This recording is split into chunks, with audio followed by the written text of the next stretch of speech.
तोला में सजाए, माटी लानी लानी मूर्ति बनाए, 16 सिंगार मैया तोला में सजाए, लावा के नार बाज मुरली नामा पे छोरे लाहू चुनारी, खेलाते माई जाग झुमारी, खेलाते माई जाग झुमारी, हो खेलाते माई जाग झुमारी, खेलाते माई जाग झुमारी, हो खेलाते माई जाग झुमारी, नामा पे छोरे लाहू चुनारी, खेलाते माई जाग झुमारी, नामा पे छोरे लाहू चुनारी, खेलाते माई जाग झुमारी।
रैया रतनापुर ले सोनारा मंगाए, रैया रतनापुर ले सोनारा मंगाए, पावेला तार तार पायारी गढ़वाए, गेलावा के नार बाज मुरली नामा पे छोरे लाहू चुनारी, खेलाते माई जाग झुमारी, नामा पे छोरे लाहू चुनारी, खेलाते माई जाग झुमारी।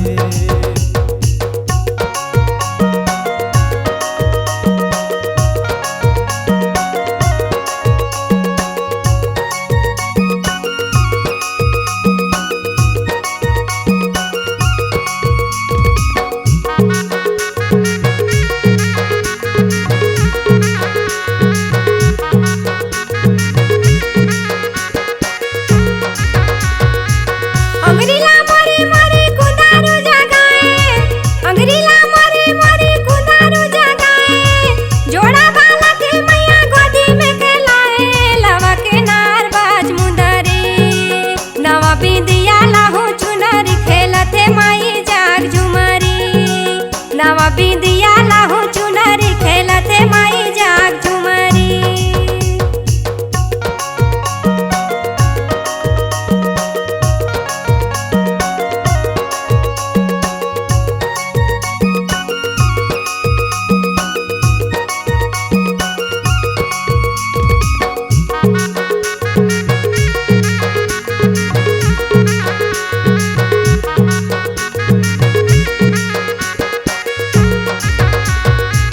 कारी का रउआ पियरा रंग ठोर, कारी का रउआ पियरा रंग ठोर, तोर भजन गाए बरतर से मना मोर, गेलावा के नार बाज मुरली नामा पे छोरे लाहू चुनारी, खेलाते माई जाग झुमारी, नामा पे छोरे लाहू चुनारी, खेलाते माई जाग झुमारी,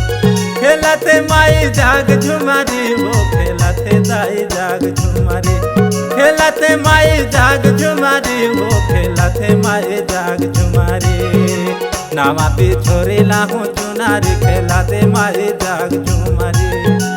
नामा पे छोरे लाहू चुनारी, खेलाते माई जाग झुमारी। माटी लानी लानी मूर्ति बनाए, 16 सिंगार मैया तोला में सजाए, माटी लानी लानी मूर्ति बनाए, 16 सिंगार मैया तोला में सजाए, लावा के नार बाज मुरली नामा बिंदिया लाहू चुनरी, खेलते माई जाग झुमरी, खेलते माई जाग झुमरी, हाँ खेलते माई जाग झुमरी, खेलते माई जाग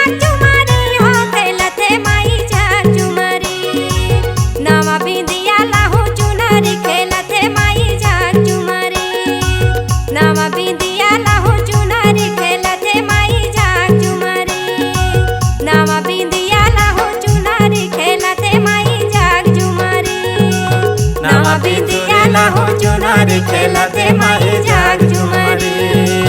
नया बिंदिया लाहो चुनारी खेलते माई जाग झुमरी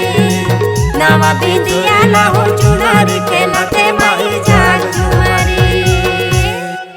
अगर आपके आवाज में है जान तो हम आपको देंगे नई पहचान। तो चले आइए digital audio video recording centre Maya music Raghunathpur. Mobile number 6261987043 62 61 98 70 43।